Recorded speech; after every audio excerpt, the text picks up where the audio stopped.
What's going on, FCC? Happy Memorial Day weekend. And really quick, before we go any further this morning, I just want to point something out and sort of have like a moment to pause. We say Happy Memorial Day. There's really not a whole lot so happy about it, right? This is a weekend and a day that we pause to remember those who have given the ultimate price, paid the ultimate price for our freedoms. This conversation that we've been having over the last couple weeks and having today, continuing it, this conversation wouldn't be possible without those who are willing to pay that price. And so here's what I want to do. Just us gathering like this to worship Jesus wouldn't be possible if it weren't for people who are willing to, again, pay that ultimate price. So I just want to have a moment of silence where we could just remember those who made that sacrifice. Can we do that? Let's do that just for a moment.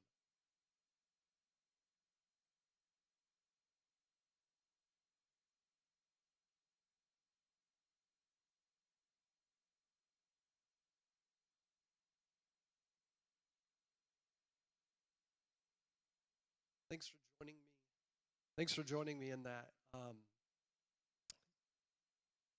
Thanks for joining me in that. So we do have a pretty different sort of next part of this service. And first of all, I'm just going to apologize. My mic is sort of going in and out, and I don't know if we're going to be able to fix it. But if you were like in the building during first service, power just went out completely, and it was a train wreck. Okay, like halfway through, and so a lot of our stuff is just kind of coming back. We'll see if it works. A lot of our stuff is just coming back. So really grateful for our tech people. But here's what we're going to do this morning that's a little bit different. Instead of me just preaching a sermon, I actually, about a week ago, I sat down with a friend of mine. His name is Bishop Joey Johnson. And Bishop serves in a multitude of ways in our community in Northeast Ohio. But like I said, I had an opportunity to sit down with him last week, and we just had a little Zoom conversation. And we talked about race, and we talked about Jesus, and how those things coexist and coincide. And so we're just going to show you that conversation for about 15 minutes, and then here's what we're going to do. For the last couple weeks, you all have been submitting questions, again, about race and reconciliation and racial understanding, and so I have a group that we're going to bring out on stage, and we're going to do our best to answer those questions for you. It's just going to be a conversation that I think will be insightful. Hopefully, maybe we'll have a little bit of fun with it, but these folks that we're going to bring out are people that I meet with every single month. They're just sort of like helpers and guides for me as we navigate this water as a church, and they're going to do their best to, again, answer those questions. So I'm excited to have that time with them. So again, let's go to this conversation with Bishop Joey first. It's about 15 minutes, and then we'll bring our panel out. Sound good? Here it is. First and foremost, you have been in ministry for 47 years, founding pastor at the House of the Lord up in Akron, and so you got a few years on me there. Don't I look like it? Oh, no, you look good. You look good. And then you're also I got a whole list here, man. You're the presiding bishop of the Bethel Fellowship of Visionary Churches. You founded Emmanuel Christian Academy, Logos Bible Institute, and just last year you were asked by the city of Akron to head up the Racial Equity and Social Justice Task Force, which I know is no small task. And you're giving up vacation time to join us right now, which is that's the most important. Yeah, that's truly special. And so, man, I just want to say thank you for joining us, and I'm really excited for the next just 15 minutes or so to chat a little bit about race and to chat about Jesus and how those things connect. Pastor, I'm glad to do it, and I want to just affirm you for doing this important work during this time. Well, yeah, I appreciate that. And I'll also say this, that you and I don't know how long we meet once a month via Zoom. And so that's how we got connected. There's a group of us pastors here in Northeast Ohio that connect. And I don't know how long, maybe 6 months, maybe longer. About 6 months at least, I think, maybe longer. Yeah. And so That's been such a blessing to me. But let's jump in, because I think one of the things that you said in our very first meeting together that just struck me, and I've quoted it about 100 times to 100 different people. You said this. You said, "Fellas, we have to move at the speed of trust. We have to move at the speed of trust." And so, can you walk out why that is such an important thing when it comes to racial reconciliation? Sure. That quote um, came out of some of the material for that was some training material. I'm trying to think of the guy's name. When you're 69 years old, you always can't come up with names. Seven Habits, Stephen Covey. Yeah. That came out of some of his material. But trust is the basic ingredient of any relationship. I don't care what relationship it is. If you don't have trust, Mm-hmm. you can't have a relationship. Yeah. And so the second thing is how you define trust. I'm about to do a series on trust entitled "The Death of Trust: The Destabilization of Society." When in America we don't trust anybody, Yeah. and so now that's destabilizing our society. But um, when you get through doing a lot of the reading that I do, and I've read tons of books on this stuff, and you find out that's probably the most important ingredient in this whole issue, and it's profound, and yet it seems to be so simple. Is relationship. Yeah. If you don't have a relationship with people, then you can't really expect to interact with them in a respectable way, in an honorable way. And a lot of times you can't discriminate against people. It's hard to when you know them, when you have a relationship with them. When you don't know them, it makes it easier. And so the history of slavery is that people were dehumanized so that they could do those things to them. And so trust is a critical piece of what we're dealing with right now. And not only do in ethnicity do we have to rebuild trust, in the church we have to rebuild trust. So trust is critical. How do we do that? I mean, what does that look like? What are those next steps? I mean, I agree wholeheartedly. That's the foundation for every good relationship, every healthy relationship. What does that look like how do we grow that trust? Yeah. Let me back up a minute and say I define trust as the vulnerability upon someone else for some particular product, thing, or whatever it is that you are depending upon them for. That's not the way we define trust. We try to define trust in a holistic way, like I trust you. But generally, we are trusting someone to do something. Right. And when you make yourself vulnerable to do that, it's very difficult for a lot of people to do that anymore. So that's the beginning of trust. When trust is broken, to restore it is going to take some kind of apology, some kind of sincerity, some time of remending the relationship. So you and I know a great deal about this because we work with people, and you work with people and there are moral failures, or you make a mistake. Then you have to try to rebuild that trust through um, honesty, openness, apologies, reestablishing the relationship. So trust can be broken in an instant. Yeah. And it takes a long time to build it. Yeah. But you can just fracture it in a second. So that's some of the things that I'm going to be working on to help us to work through. How do we rebuild this trust? When you and I start to talk, the first thing we have to do is build trust. Yeah. I don't know you, you don't know me. Yeah. We start to wade in and we start to explore more about each other, but we're making ourselves vulnerable in that particular setting. Yeah. I think that's a key word, vulnerable. That's a word, that's like a token word I've been throwing into a lot of sermons lately is It's a powerful word. yeah. Yeah. Well, there's so much more I think we could unpack there, but let me sort of take this next step is, why do you think we need to talk about race? Like, some would argue, and I hear this a good amount, some would argue that we should just put more focus on just being together, right? And why do we have to talk about differences? I mean, we should just focus on unity, right? Why does it have to be divided? Isn't conversation like this, I guess some could argue, just making the issue greater, the divide greater? I'm going to do a sermon on one of this one day, Ryan. You can write this down. It's going to be entitled, "It Is What It Is." Okay. Because a lot of times in America, we want to make it something other than what it is. It is what it is. The issue is there, whether we highlight it or don't highlight it, whether we talk about it or not. But I like to talk about white privilege in a different way. White privilege often offends certain white folks because they think that we're saying you did something to gather some kind of privilege or whatever. No, white privilege is something that has come down in our country from the beginning. It's a river flowing in one direction that picks up everybody and carries them, and people of ethnicity have to go the opposite direction. But I'm going to define white privilege like this. White privilege is the privilege to not have to deal with race. Mm. Mm. So you don't know. There are a lot of people say, "Why deal with it? Why?" Because you don't have to deal with it. It doesn't affect you. It's not impacting you. I recently had a email conversation with a Christian brother because he said he was a friend of somebody, and I said I don't want to have this discussion with you because I don't know you. Once again, trust. But I'm going to do it anyway because I'm a good guy and I'm a nice guy. So I tried it, and it didn't work very well. But one of the things that began to go into that perspective is we had to deal with the privilege of dealing. So he asked me the question, so why is it always divided? I said, because for me, if I don't know who I am, it may cost me my friend. It may cost me my job. It may cost me my life.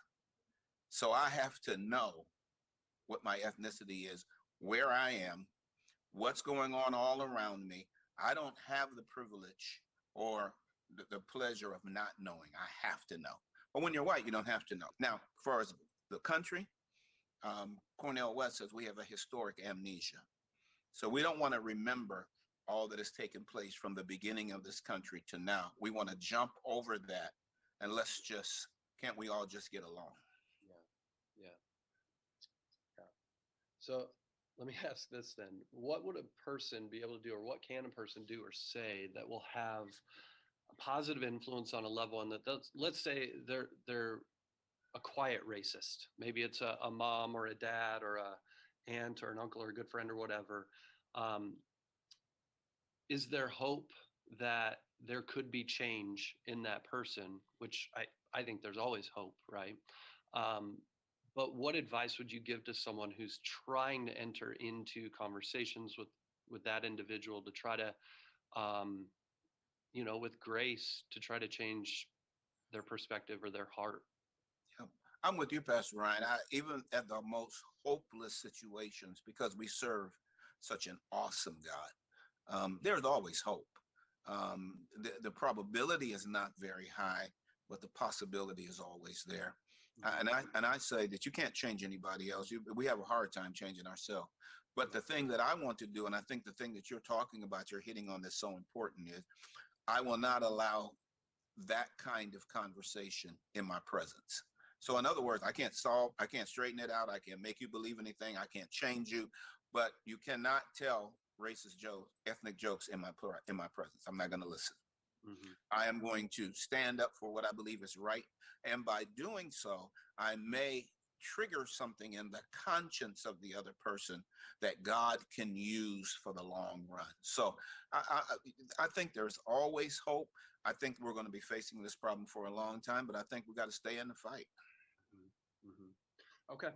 Well, so here's a here's an interesting one. How can I develop genuine friendships with people of color without them thinking that maybe I'm like using them to alleviate white guilt or entering into some form of like tokenism, like I just, I want to have a black friend or whatever. How would you advise entering into that with a pure heart, with a motive that is coming from the right place?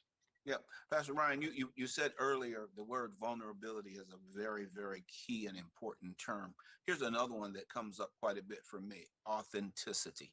Mm-hmm. If you're authentic, I think that most people can handle you, they will receive you, and you can set up a real relationship. If you're not authentic, now that's a problem.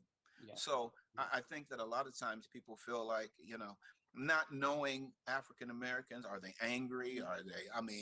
Well, you're not going to know till you interact. Yeah. And you need to know that we're not monolithic. So sometimes people will come to me and they'll say, can you tell me about, why black people do this? Well, I can tell you about the ones I know. I don't know if I can tell you about everybody in America. I don't know everybody in Right. America. Right. But the assumption is we're monolithic. We're not monolithic. There are all kinds of African Americans with all kinds of perspectives, and there are groups. So what you want to be is authentic. Authenticity opens the door to real relationship. So I'll throw one last question at you, and then maybe I'll circle back with a thought I'm having here. But what suggestion, what advice, what insight would you offer to um, just the American church as we are navigating this really challenging season? And it's not just a season. I was talking with a buddy of mine the other day. I was like, we always use this word season, but seasons last an awful long time. This season has been going on for 400 plus years. Yeah. Yeah. So what advice do you give to the American church, or as it comes to reconciliation? I think what we're trying to deal with is we're way up in the clouds. It's much too high.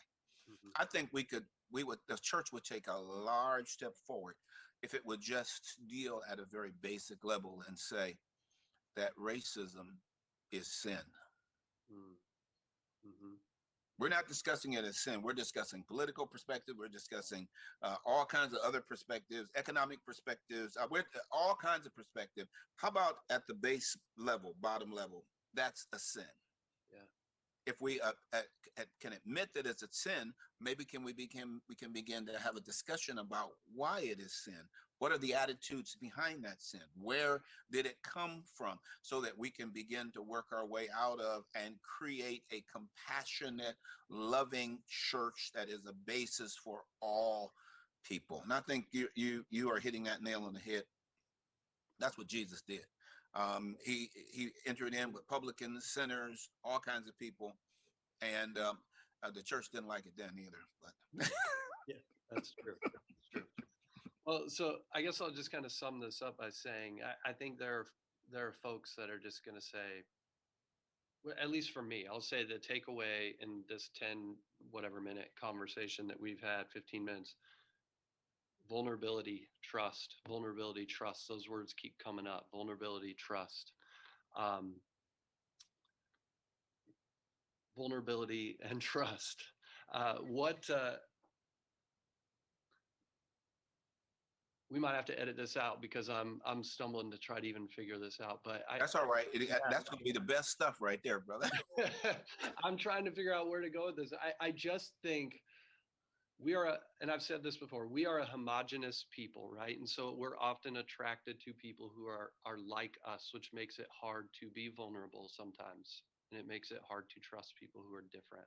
So I'll just ask it one more time, and I feel like I'm being redundant, but are there steps that you have taken to try to be vulnerable with people that are different than you? And what I've heard is you've really just said, man, I enter into conversation.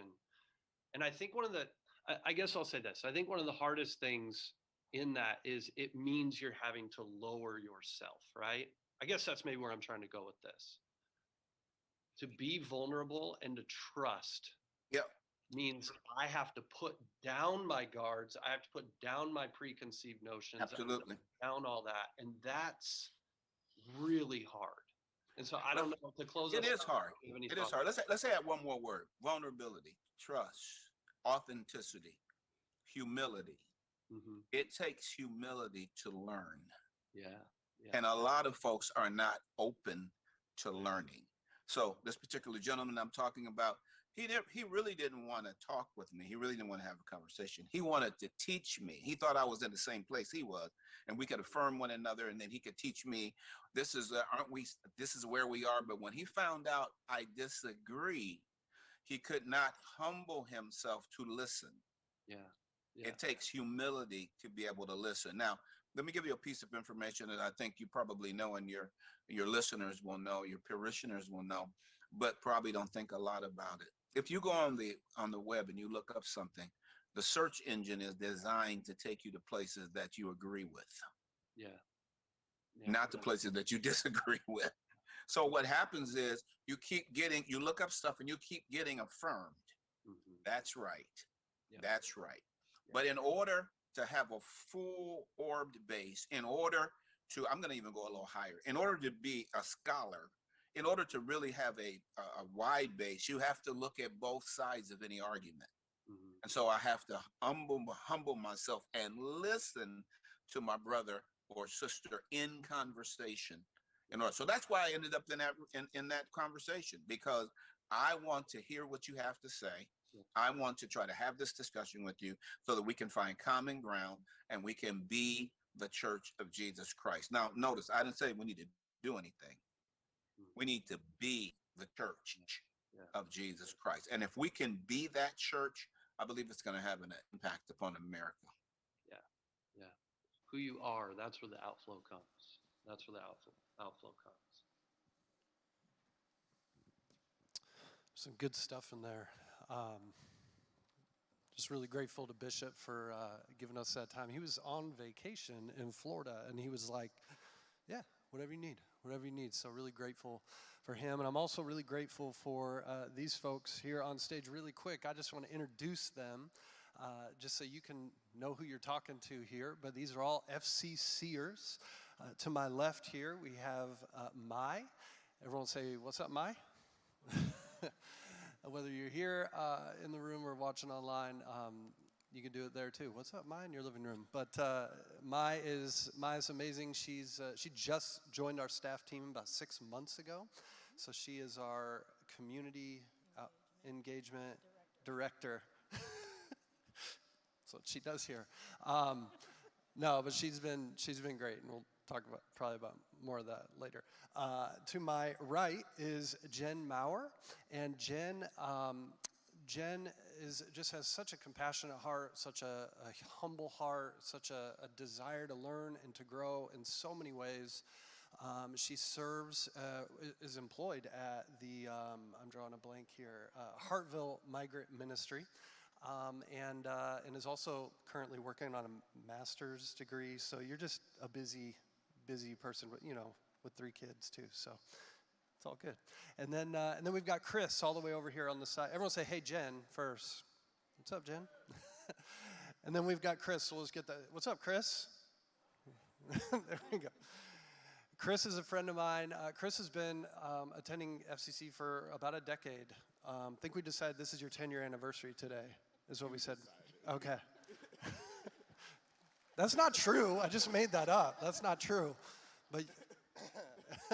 But Chris is, he's just, again, a good guy, serves in so many ways here at FCC, and is just really passionate about this conversation as well. And so I'm really, truly grateful for these 3 and their willingness to be a part of this conversation. So like I said earlier, we had a power outage in first service. And so these guys were already a little bit nervous, right? That we're throwing them up on stage to talk about race of all things.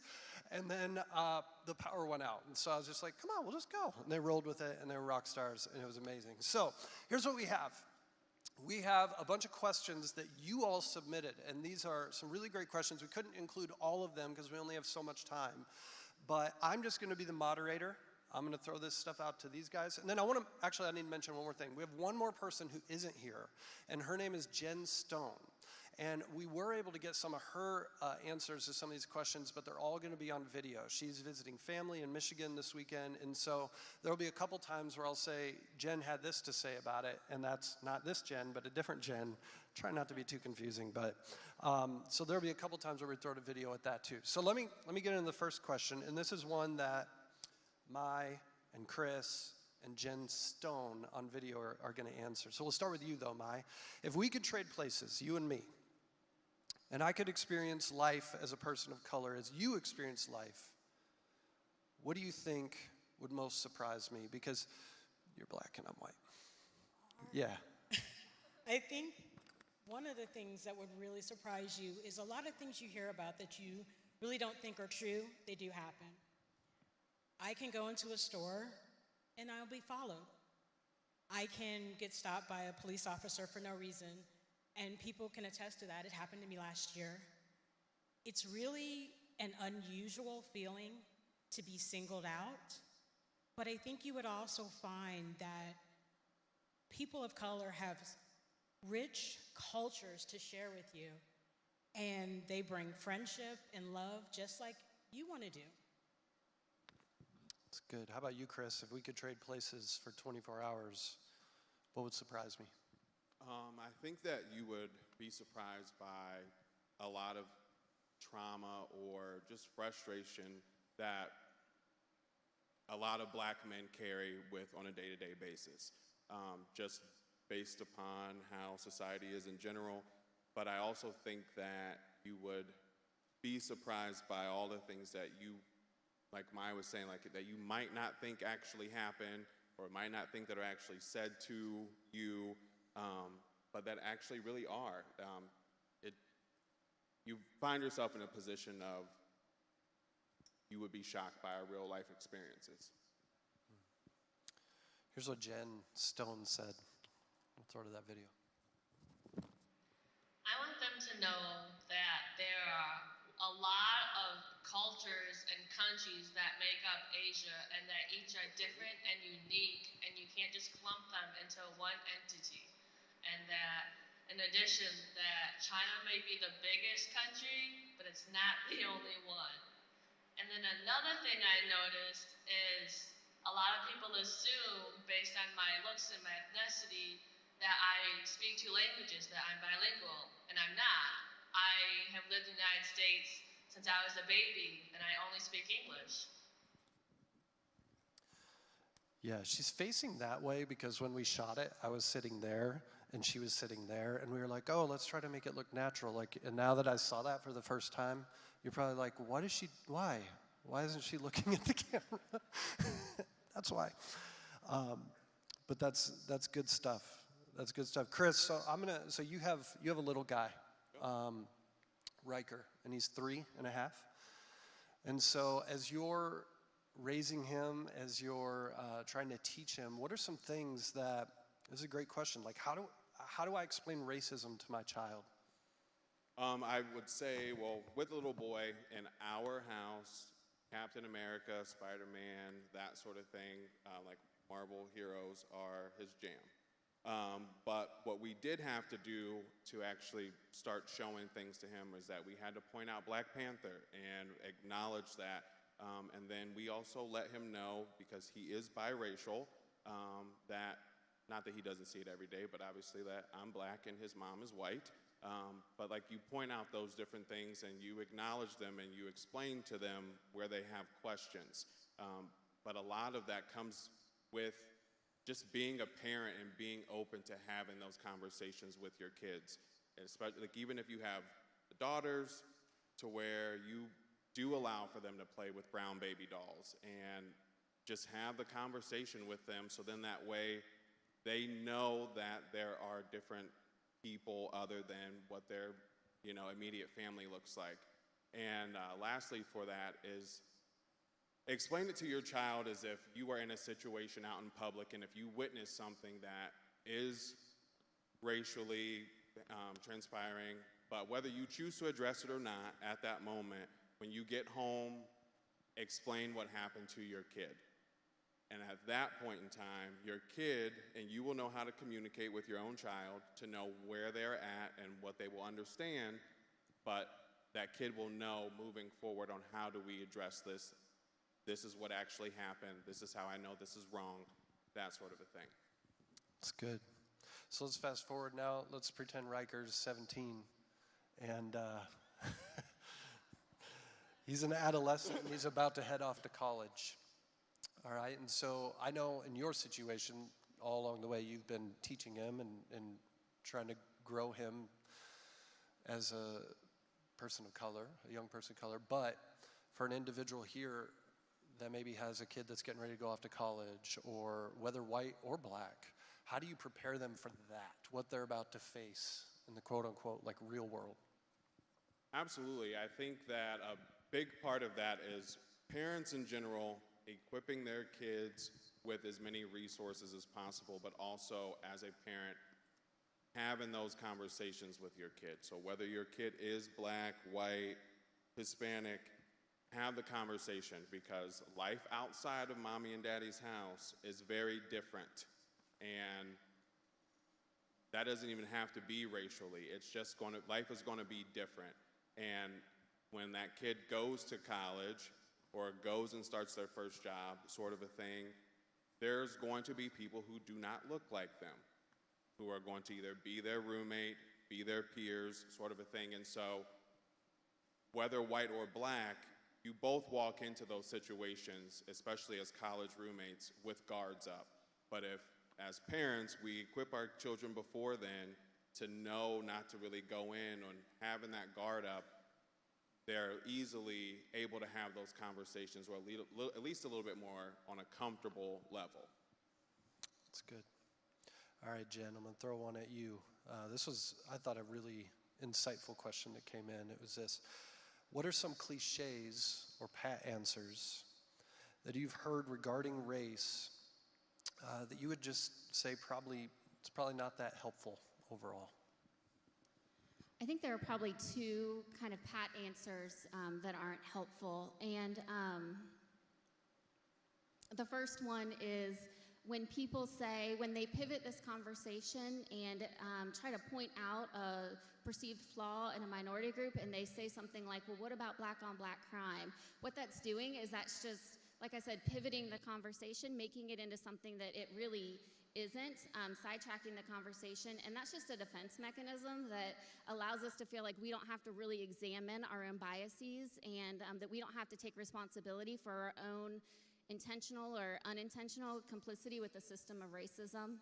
And then the second one that I feel like I hear a lot is people seem to say sometimes defensively, well, I'm not going to apologize for being white. And that's just not helpful, because nobody wants you to apologize for being white. We are collectively made in the image of God, and you are fearfully and wonderfully made. But the same God who made you also gave you a spirit of discernment and of compassion to see how your skin color affects your experience in our country, and gives you privileges. And privilege doesn't mean an absence of struggle or an absence of challenge. It just means that your skin color isn't consistently one of the challenges or struggles that you face. And that same God who made you and who gave you that spirit also gives us a living example in Jesus Christ of someone who laid down his privileges. His entire earthly ministry was about laying down his privileges and teaching his disciples to really see and care for and give voice to marginalized people and marginalized communities. So to say that you're not going to apologize for being white is honestly just a waste of time. A better use of your time is to walk into this conversation humbly and to follow the example of humility of Jesus. That's good. It's really good. Chris, same question. What are some cliches or pat answers that you've heard regarding race that have not been helpful to you? One is, oh, you're just too sensitive, or you're being overly sensitive about this, or, hey man, you don't know how to take a joke, I didn't mean it like that. But you've also never been a person of color to know how it should be taken. So like, you have that. And then for me specifically, it's like, oh, you're like the whitest black guy I've ever met. You don't really understand, like you don't get it. But at the end of the day, I'm still black. When certain things happen, no one asked me on my education. No one asked me about what I do for a living. They see my skin color and they make their assumptions. And so like, that's where it's like, that it's not really helpful. Yeah. Yeah. Mai, let me throw one over to you here. This is another great question. What are some specific words or actions that have brought you comfort? Honestly, words don't really do it, because actions show me that you're in this with me. If something happens and you notice that a person of color may be the only one in the room and they look uncomfortable, maybe you want to go over them and say, hey, why are you uncomfortable? Can I help? Or if you honestly know that what was said or done was something truly offensive, stand up and say it. That's the best way to show someone of color that you are truly in this fight with them for their equity. Let me stick with you, Mai. One more. What do you most want white people to know? There No, are no so pressure. many There's a things. lot of white people out here. I know, but at least we have power this time, guys. Uh, I think that there are so many things, but for me, one of the most important is that we're all the same, and we're all beautiful in God's eyes. And I want to tell you all these beautiful things that I know about different cultures and different people that I've met along the way. When you honestly go into trying to get to know someone just of a different culture, of different color, when you are open and honest, the relationship that grows from that is a really beautiful thing. That's great. I asked that same question to Jen Stone. What do you most want white people to know? Here's what she said. I think the first thing that would be most surprising is walking into a room, looking around, and seeing that you're the only minority or the only Asian American, and you get this feeling of awkwardness and uncomfort and a sense of being an outsider and that you don't belong. And it's hard to socialize in those crowds sometimes. And then another surprising thing I think you would come across is the way that people ask questions that are insensitive and inappropriate, like, what are you and where are you from? And that just makes me feel like I'm not being respected or treated like a human being. I'm looked at as an object, and that's just very hurtful. Yeah. So I'm going to throw this one at all three of you here. All right. And we'll go my, Chris, Jen. What can I do? And this is our last question. What can I do to help create change in our country? Is how it's phrased. But let's bring it in a little bit more. Let's just put the question mark after change. What can I do to help create change? Period. Whether it's in our community, our workplaces, families, whatever. I think one of the easiest things to do is to educate yourself. We're not saying that you need to automatically know the entire history of Black people or any other culture, but just take time to educate yourself a little bit and also just be open. Be open to taking on this particular task because it's what Jesus asked us to do. And once you realize that happens and the relationships and how God will bless you in this work, you would be surprised how it will change your life. Chris? I think that the self-education piece is very important. You can never grow in life if you're not willing to learn something new. So we have to be able to learn things from another person or another culture's perspective. But I also believe that we have to do it together. We can't fight this battle of racism by ourselves. We can't do it unless we are really being a united front and willing to actually take on the task at hand to make real change. So for an example, if you are an employer and maybe beforehand you might have tossed certain resumes, now you're going to consider them just because you might not be able to pronounce the name, but you can see everything else. Basically, they really do have the qualifications to do the job. If you're thinking like exploring schools and your kids are not really, their circle of influence isn't expanding to where it literally looks like your immediate household. Encourage your kids to be friends with other people and just really dig deep to do the work, but we have to do it together. Good. Jen? I think for those of us who are in the dominant culture in our country, I think one of the most foundational things we can do is to walk into this conversation with spiritual and cultural humility. And then from there, I think we can look around at our circle of influence, and we all have influence, coworkers, classmates, friends, family, our children. And we can intentionally, because it doesn't happen accidentally, we can intentionally do the hard work of being anti-racist in those circles of influence. And the ripple effect of that will change our world. It's really good. Well, hey, can we just hear it for these three? This takes a lot of guts to get up here. And so Mai and Jen and Chris and one other, Rowena McDaniel, if you know Rowena, I meet with them once a month. We get together, and right now we're just reading a book together. But they've been such a just really welcomed and encouraging voice as I'm trying to figure out, as I've said before, as a white guy who's always kind of had one perspective. They've been so helpful to me and in my journey, and not only trying to figure this stuff out as a white guy, but as a follower of Jesus. And so, again, can we just hear it for these three, again, just one more, and Jen, who's on video. Thanks, guys. All right, so I want to close with this, and I'll try and keep it short and sweet. The only question that I'm going to answer this morning is one that I've been asked a lot, and it's this. Okay, Ryan, so we're doing a series on race, I guess, and maybe we did some panels or discussions, after the tragedy with George Floyd, but, is that it? What's FCC doing when it comes to this conversation of race, and what are we doing to try to bring change?